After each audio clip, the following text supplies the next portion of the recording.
In 2005, our next guest launched a blog named Mashable from his house in Scotland. Now it's the world's largest blog covering social media and Web 2.0.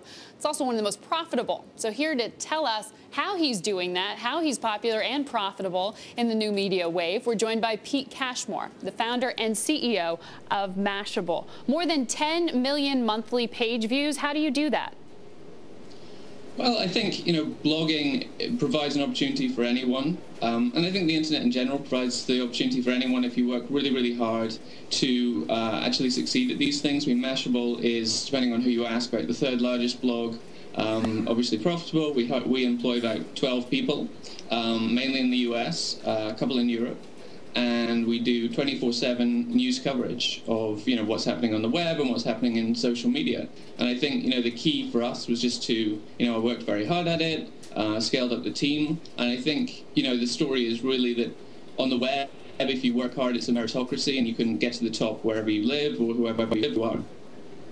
Now, Smart Viper, a web service that analyzes data, says the site's worth about $125 million. Is that around your estimates? I could not comment on valuation at this point. We don't speak publicly about it. I think. How are you profitable?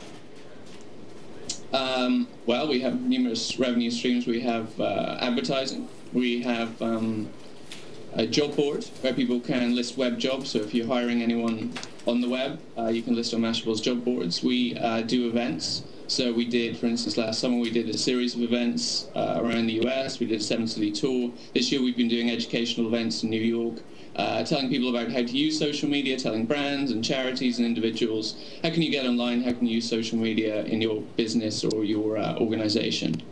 What's the difference, really, if you can summarize it, in the type of stories that grab people through traditional media and those that you find people are most responsive to via social media? Can you repeat the question? Is there a difference in what people react to via social media versus what they react to in more traditional forms of media?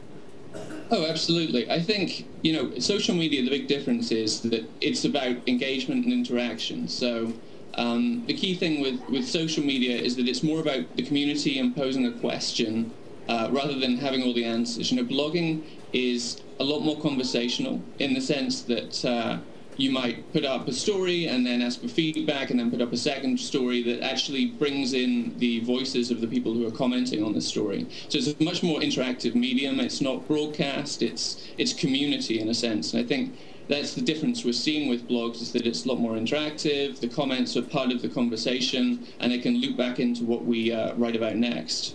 Now, this is your baby. You founded this company. You're the CEO of it. Would you be interested in selling anytime soon?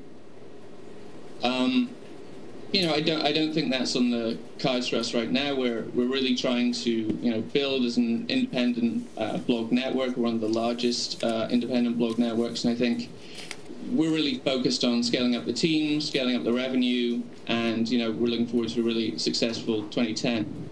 All right. Thanks so much, Pete Cashmore of Mashable, joining us from his home in Scotland.